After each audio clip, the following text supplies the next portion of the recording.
그리고 오늘 이 데살로니가 교회에다가 바울 사도가 말합니다. 너희들은 본받을 교회가 있다 그럽니다.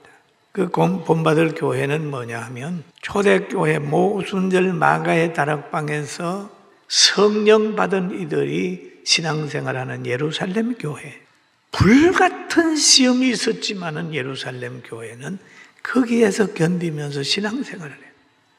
거기에서 많은 사람들이 파송이 돼가지고 갈라디아, 갑바도기아 또 여러 곳 복음을 전했어요. 그러면서 데살로니가 성도들 보고 야 바로 그때의 그 교회를 본받아라. 유대인들에게 박해를 받으면서 좌절하지 않고 신앙생활했던 그 교회를 본받아라. 교회가 박해받는 건 당연한 일이다. 박해를 받아도 믿음을 지키는 것은 능력이고 결국에 믿음을 지키는 사람은 승리한다라고 하는 말씀을 했어요. 그 예수님께서도 그런 말씀을 하셨어요. 의가 있으면 불의한 세상에서 박해한다. 박해받는 것 자체만 보지 말고 박해를 왜 받는지를 한번 생각해 봐라.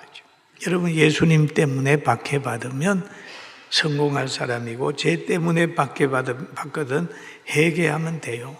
회개하면. 이것을 볼 수 있는 눈이 열려야 돼요. 과거에 어떤 분이 그랬잖아요. 지구는 둥글다. 이게 했다가 벌을 받았잖아요. 지구 둥글잖아요. 항상 먼저 깨달은 사람이 늦게 깨달은 사람이 많으면 먼저 깨달은 사람이 제인대로. 제가 신학교에 가가지고 칼빈주의에 대해서 내가 책을 좀 봤어요. 그래서 그게 공부하는 사람들은 주로 알미니안에 대해서만 공부를 하는 거예요. 칼빈주의 얘기하다가 얼마나 욕을 먹었는지 몰라요. 막 이단같이 여기더라고요. 그래서 나중에 가서 그들이 칼빈주의를 공부를 한 다음에 저보고 미안하다고 그러더라고요. 미안하다. 여러분 잘못된 사람들은 잘못된 가치관으로 무장하고 빠르게 살아가는 사람들 보고 잘못됐다고 얘기를 하는 거예요. 그러나 거기에 기죽으면 안 돼요. 우리는 가장 바른 지식과 가치관은 성경입니다. 할렐루야. 아멘. 성경이에요. 성경을 딱 봐야 좌로나 우로나 치우치지 않아요. 그 갈릴레오 얘기잖아요. 종교재판에 해부했잖아요. 그 무식한 사람은 원래 먼저 깨달은 사람을 정죄하는 거예요. 우리가 불의한 자들 앞에서 그 불의한 때문에 좌절해서는 안 된다. 끝까지 성질. 불의한 자 간첩이 권력을 잡으면 애국자가 순환을 당하게 되는 거예요. 공산당이 득세하게 되면 자유를 사랑하는 사람들이 배척을 당하게 되는 거죠. 왜 순환을 당하느냐 알죠. 왜 손양은 목사님이 비운에 죽어가야 되고 주기철 목사님이 왜 감옥에서 신음해야 되냐. 그분들이 죄가 있어 그렇습니까? 그 당시 세상이 잘못된 거예요. 세상이. 그래서 우리가 나라를 위해서 기도하고 바른 교육을 시키려고 하고 하는 것은 세상이 잘못되게 되면 우리가 바로 산다 할지라도 그것이 자꾸 우리를 공격해 오기 때문에 그런 거예요. 그리고 오늘 바울 사도가 그런 말을 또 합니다. 유대인은 주 예수와 선지자들을 죽이고 우리를 쫓아내고 하나님을 기쁘게 하지 아니하고 모든 사람에게 대적이 되어 그랬습니다.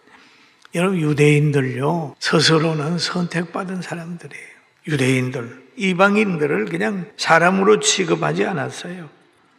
성민이라고 하면서 오히려 예수님을 박해하고 시기하고 죽이고 선지자들을 죽이고 성도들을 배척을 하게 되고 사도들이 이방인들에 가가지고 복음 전하는 것도 막았어요. 야 이방인들 상대하지 마라. 그러면서 늘 진노를 쌓았습니다. 진노를 쌓. 유대인들이 진노를 쌓았습니다. 그래서 어떤 분들이 이 성경을 해석을 하다가 어떤 분이 그러더라고요. 이 땅에서 가장 큰 순환을 당한 사람도 유대인들이 있다. 유대인. 전 세계에 흩어진 사람이 가장 큰 순환을 당했다. 진노를 쌓았다. 여러분 홀로코스트 그게 가보면 참 유대인들이 얼마나 어려움당한 게 거기에서 보여요. 진노를 쌓았다 그러죠. 큰 진노를 쌓는 것은 구원 사역을 방해하는 건 진노를 쌓는 것. 예수님 박해하고 기독교 박해하는 나라치고 가난하지 않는 나라 없습니다. 북한이 저 평양이 옛날에는 예루살렘이었어요. 한국의 예루살렘. 그랬더니 기독교인들을 완전히 박멸해버려요. 가장 비참한 곳이 되어버려요. 여러분, 우리가 구원 운동을 방해하는 게 아니라 구원 운동을 계속하게 되기를 주의 이름으로 축원합니다. 아멘. 그래서 바울은 2장 17절에 그렇게 얘기하죠. 형제들아, 우리가 잠시 너희를 떠난 것은 얼굴이요 마음은 아니니 너희 얼굴 보기를 열정으로 더욱 힘써노라. 이 마음과 얼굴과 마음, 얼굴이 같이 대면해 있으면서도 마음이 떠날 때가 있죠. 서로 보면 그림자 보듯 하고 그러잖아요. 그러나 얼굴은 떠나 있지만은 마음이 따갑게 서로 사모할 때가 있잖아요. 그래서 바울 사도는 내가 얼굴은 떠나 있지만 마음은 데살로니가 교회 너희들을 사랑하고 있다 라는 표현을 하고 있어요. 여러분, 마음. 여러분, 물질이 있는 곳에 마음이 있고 사랑하는 사람이 있는 곳에 마음이 있잖아요. 지금도 어린 아이를 집에 혼자 두고 온 성도가 있으면 마음이 집에 가 있을 거예요. 집에 가요. 제가 해외에 나가 있어 봐도 매일 마음이 교회에 와 있어요. 마음이 성도들한테 가 있어요.